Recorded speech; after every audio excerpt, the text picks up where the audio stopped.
What is up, my Nova Kingdom? It's Nova King back again, and today we're here with another video, a different video. This is a new kind of series that I'm dabbling in. I have actually a couple ideas for this kind of series that I'm putting together. Not original by any means. I'll be 110% honest with you. This is not original whatsoever. But it just the concept of doing a top 10 kind of series kind of sounded interesting to me, and I'm like, why not?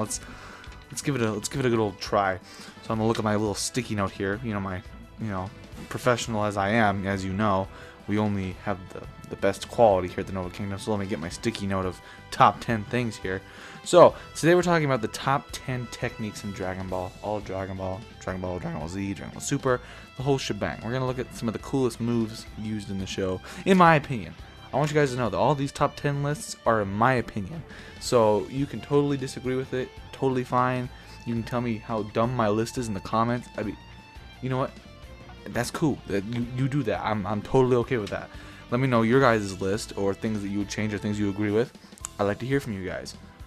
So, at number 10 on our good list here of techniques, actually comes from Dragon Ball Super. It's actually I'd say our only villain technique.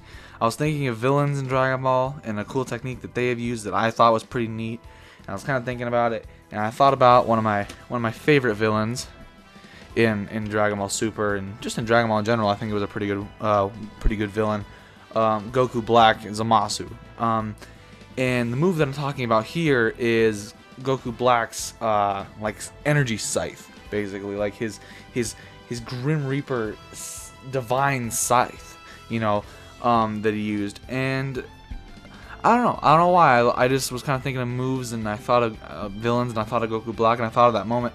I think that's one of my favorite. I think it's like my favorite Goku Black moment is when he's just like, ooh, Saiyan anger. Okay, I can do that. Gets angry. He's like, bam, scythe, and then this man literally cuts like through the dimension, and then like shadow clones just start like spewing out of it.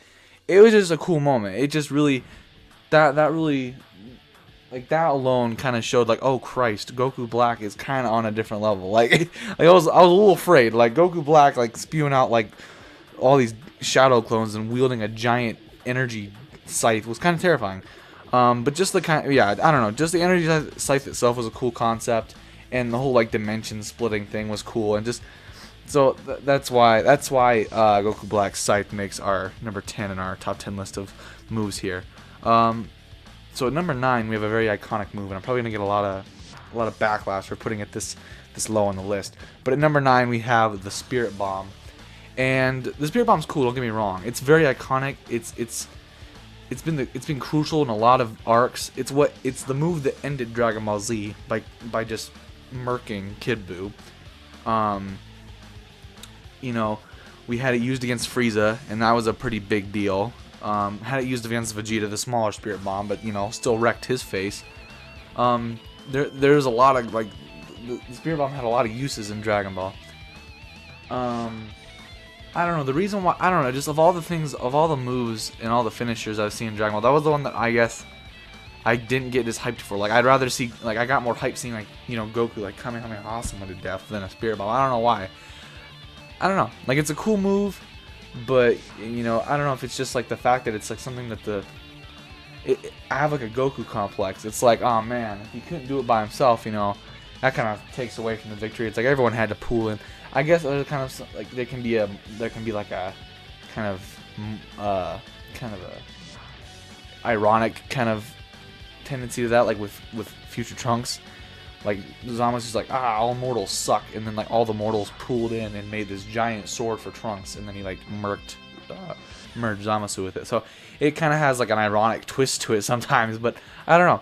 Just for me, I never was the biggest fan of Spirit Bomb. I don't know, I never got quite as hyped for that as I did other things, but still a cool move nonetheless. So it's going on my top 10 list. Next, number 9, we have the boy Krillin sneaking in with a move. Good old Destructo Disc. Destructo Disc, I don't know. I like Destructo Disc because it's just sheer destructive power. Like this weapon, this move wielded in the hands of Krillin, a pretty weak dude in Dragon Ball compared to everybody else. He could have like murked Nappa with this thing. Like Vegeta's like, bro, get out of the way. Like you best move. Like Destructo Disc ain't no joke. And I think that's just I think that's like really the only reason I think it's cool. It's just like it's kind of one of, it gives a kind of underwhelming character like Krillin a really cool edge. Just like cutting off Frieza's tail and stuff like that. It's just like, wait, did he cut off Frieza's tail or did that get? Wait, no, I think it did. My brain isn't working right. It's kind of late at night, and I haven't really been making videos in a while, so I'm probably sounding really dumb. But let's continue. Basically, Krillin having the Destructo Disc is really cool. It's because the Destructo Disc is just a really strong move. Surprisingly, like you think it'd be wielded by Krillin, it wouldn't do that much, but this thing has a lot of kick to it. Like honestly, like almost murked Nappa and Frieza with it. And you know, I'm pretty sure it took off this man Frieza's tail. I'm pretty sure that's how the man lost his tail. So I don't know. That's the only reason I like Destructo Disc. It's just kind of a cool move and just really powerful, and just kind of ironic that it's in the hands of Krillin. And 18 later on, which I thought was always really cool that she had learned it. At number 7, we have the Evil Containment Wave by the good boy Roshi, a move that we saw back in Dragon Ball, and we were able to see renewed in Super in both the Goku Black arc and in the Tournament of Power arc. So it was cool seeing this move come back in Super. But I think the reason why I like this move and why I have it on my list is because it's very different from other moves. It's not just sheer destructive power being thrown at somebody. It's like, here's a giant energy blast, bam, you're dead. It was very different. It was like you're actually sealing. It's kind of like in Naruto, you know, like Naruto deals with a lot more like technicalities and like sealing moves. And that's kind of what the Evil Containment was. It was just, it took a very different turn from just pure strength and stuff like that we've seen in like Dragon Ball Z. And you actually instead of using your, you know, out brawling somebody, and you can just outsmart them and catch them in the Evil Containment Wave. And that was a clutch for Roshi in the Tournament of Power. And like one of my favorite moments is when like Roshi was doing work with the Evil Containment Wave in Super. So I don't know. I think just the technicality of it and because it's so different from the other moves in the sense that it's a sealing type move is why I like it so much. So that's why the Evil Containment Wave is going at number 7. So at number 6 we have good old Instant Transmission. I don't think this would surprise anybody. Instant Transmission is just a cool move. Instantaneous movement is pretty amazing. I think it's kind of I think it kind of gets underestimated. Like people are like, oh yeah, Goku teleports. Like that's an impressive feat. That's not just moving really fast. That's literally instantaneous movement. Like that's a good way to outspeed any speedster, is just with literal teleporting. And Goku's learned to do it use it in a lot of, you know, in a lot of interesting ways, like with the warp Kamehameha type deal. Like there's a lot of ways that you can implement instant transmission into doing anything really. It's just one of those moves where it's like, it's just practical. Like anybody would want instant transmission. So that's why it's going at number 6 in our list. So at number 5, I put Time Skip. Time Skip as a technique is just really cool, really badass. I love Hit. Hit's one of my favorite additions to Super. I really liked Hit a lot, and I think part of that was because of his technique. Like, I don't know, just something about him, like the whole like time manipulation thing. It's a very cool spin on time manipulation. It's not like he's actually stopping time, or you know, going. I don't know. I think just the fact that he's actually moving in time, but very slightly. But because of how fast Dragon Ball characters are, that's all you need is that extra like fraction of a second. So the fact that he's not actually like drastically changing time or moving in time or stopping it, just the subtle skips that he's able to do, and the fact that you can store up that time to do like crazy moves, like you can have your own pocket dimension where you can hide in and have just clones out to like trick people with. The whole thing. This was just recently on Super in the English dub, so I finally just got to this. But Hit versus Jiren, you know, and we got to see Hit build up so much time that he was able to use a time like prison time cage type deal, which is super overpowered if Hit is actually fighting with somebody else. Like he can just keep them in place and have somebody else just beat them down while they can't do anything. Like that seeing that move in action was like, wow, that's Time Skip is pretty nuts. So just all the ways that you can use it, and just the way Hit used it, of course, just Hit's just a cool character.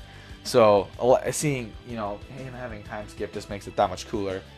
But yeah, I don't know, just the interesting way that they decided to implement time manipulation into a fighting style for somebody in Super was a super cool concept. And I think, and just having all these different techniques that Hit was able to use,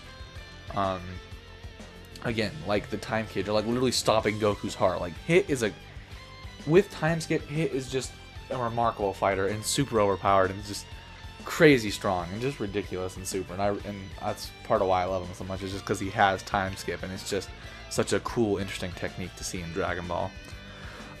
Number 4, this might be kind of like, I thought about this and this might be kind of controversial because I don't know if it's classified as a technique, but I would assume so. Ultra Instinct. And the only reason I say that is because like Beerus is learning how to do it, right? But we don't see like Beerus going through any like crazy transformation, or any of the angels really. It seems like one of those, I don't know, it's weird. It is weird that Goku goes through the whole transformation to use it, but they kind of speak of it when they're talking about like how gods try and learn it, is it's more of a technique than a transformation. So I'm going to classify it as a technique for right now. I think you can kind of classify it as both, more a transformation in Goku's case, but Ultra Instinct, it was just debuted not that long ago in the dub, so I finally got to see Ultra Instinct. I knew it was a thing, but like I didn't see the scene where he fought against Jiren. And just seeing Ultra Instinct made me scream like a little fangirl. It was not good. You would not have wanted to be there. But I thought, I don't know, I've only seen it the one time, but I think Ultra Instinct is really cool, and I actually really like it. Just the calmness of the user, like Goku doesn't say a word when he's using it, just the movements, like it's just so like, because it's, again, you're relying completely on instinct, so your movements just look so fluid and everything when like Goku's just dodging everything, and just I don't know, I think that's why, just like how calm and cool and collected that you become when you're in Ultra Instinct, and just the whole like the dodging factor is just super cool, and how hyped it was being the big transformation, the big thing for Goku to go against the powerhouse that is Jiren. So I think just with the hype it had and the way it kind of transformed Goku into this calm and cool collected guy, and just everything about Ultra Instinct I thought was really cool. And I also love it because it was really built on like early on in the show, like early on in Super, it was hinted at like really early on when like Whis is talking about learning how to fight without thinking, you know, relying on movement before your mind. And that was something hinted at, I think even in the Resurrection F movie that was talked about, he mentioned that. And so the fact that Ultra Instinct has been kind of hinted at since the like beginnings of Super and like everything like that, and we've finally gotten to this point, or like when Goku like dodged Bulma in Super, like we've kind of been building up to this point. And I think just that foreshadowing and that build up to Ultra Instinct was really, really cool. So I really enjoy it, and I thought it was a really cool technique and transformation. So that's going to go at number 4. Number 3 is going to be Final Flash / Gallic Gun. And the reason I put them together is like they're kind of this, I like them both the same amount for the same reason. It's Vegeta's equivalent of the Kamehameha. I mean, come on. Like, you gotta love it. I mean, I love Vegeta. He's one of my favorite characters, and those two moves, like his iconic things, and just seeing him throw those out ever is just awesome. So I mean, there's nothing really to it. I just really like. It's Vegeta, one of my favorite characters, and it's like those are two of his most iconic moves. And I like those a little more than Big Bang Attack, but Big Bang Attack's cool too. But Final Flash and Gallic Gun are really cool, and I really enjoy seeing him do that. Number 2 is another thing, one of those things where it can kind of be classified as a transformation, but I'm pretty sure it's been more classified as a technique. Kaioken. Number 2 is Kaioken because I don't know. I like Kaioken because it's not one of those things where like Super Saiyan where you can just always go into it for however long as you want, and just, you know, like Super Saiyan used to be this like hyped up thing, but now you can do it super easily and just gives you this crazy power boost, and there's no drawback to it. Whereas like Kaioken's more like the 8 gates in Naruto, you know, like there are words. There are like risks involved with using Kaioken. Like you can really wreck your body using Kaioken, so it's one of those things where you have to be strategic with like using it, like use it in short bursts and like combos, Like I like how Goku utilizes it with Frieza. He like does a cool little combo into a Kaioken, and and then he's done. It's not something you can sustain. You just got to use it in small bursts to give yourself a speed and strength advantage. And so I think just that concept that it's not as easy to use as Super Saiyan, like it's actually something you have to use more strategically and actually has drawbacks. You have to be careful and wary of those. Was something super cool, and I always wish we would have seen more Kaioken. That's why I love seeing Goku go blue Kaioken. I love that moment in Super. It's one of my favorite moments in Super of all time, just because I love Kaioken, and seeing it paired with blue and actually seeing it have a comeback and being an important technique to be able to use and actually having a purpose was really cool. Number one at our list is, I don't know, I'm guessing by this point you guys know what it is. You can't make a top 10 technique list in Dragon Ball without having one of the most original moves that we've seen in Dragon Ball since like the Dragon Ball days. This one of the biggest staples of the show, period. The Kamehameha wave. That's my number one favorite. You're not gonna tell me that as a kid you've never tried to do a Kamehameha. Like, I still try it every once in a while. I'm 17 years old. I'm still trying every once in a while. I'm like, I can do it. Never happens, but one day it's gonna. You wait. But yeah, I love it's amazing. I love Kamehameha. It's just one of those. Again, it's a staple. It's one of those things where like everybody knows about it, even if you're not a super big Dragon Ball fan. Everyone knows about the Kamehameha. It's so simple. It's nothing crazy. It's just an energy attack. Whereas like there's lots of other energy attacks out there as well, but there's just something very iconic and nostalgic and just I don't know, just cool about Kamehameha. The whole stance, everything. It's one of those things where it's like it's just building up and firing it. It's one of those things where everyone tried to go along with it and do it too.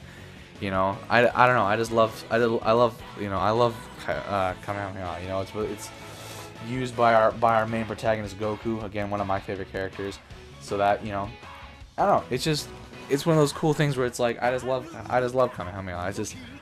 There's a lot of other cool moves out there, but I love Kamehameha. Oh my god, you know what? I just thought of something. I'm gonna add next to Kaioken. I'm gonna have another thing in my number one spot. My other number one favorite move in Dragon Ball is Dragon Fist, especially like Super Saiyan 3, Super Saiyan 4 Dragon Fist. I love Dragon Fist so much. I cannot believe I didn't think of that on my list. I'm looking at my sticky note, not on there, but I'm adding it at number one next to Kamehameha. Just as cool in my mind. I love Dragon Fist, so let's put that in there. All right.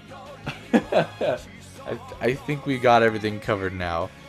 Thank you guys so much for watching the video. I gotta look back at my list. Yeah, I think we're good. I think I covered all of our bases. I can't believe I ever forgot about Dragon Fist. Dragon Fist is amazing. I love it. It's just, I don't know. I don't even know how to describe it. Dragon Fist is just cool. Whether it be in like the fight against Huragan with like Super Saiyan 3 Goku, or like Super Saiyan 4 Goku. Just Dragon Fist in general is just a super cool, flashy, awesome move, and I love dragons. So, bam, that's up there. That's on number one. That's right there next to Kamehameha. So, thank you guys for watching the video. I really appreciate it. Again, this is entirely my list, my opinion. You guys can disagree, agree. It doesn't matter. Let me know your thoughts. I love to hear from you guys. This video was kind of me rambling. I'm not gonna lie to you. I didn't go into this with a whole lot of thought, and again, I'm pretty new to the top 10 list, but I really was excited to make this video. So I just decided to make a little sticky note list and just kind of go with it. So, but thank you guys for watching the video. Remember to hit the like button if you enjoyed this stuff. Share it with somebody. We gotta get the channel growing. We gotta grow the Nova Kingdom. Get some subscribers. Get some new people to join the Nova Kingdom because we have a good time over here. So I would greatly appreciate that. If you haven't already and you're new here, subscribe, join the Nova Kingdom. Like I said, we have a good time. Yeah, remember to stay positive, enjoy life, because you only get one shot at it. It's Nova King from the Nova Kingdom, and I'll see you guys in the next video, and hopefully I'll see you guys in some more top 10 related stuff. So, thanks guys. See you later.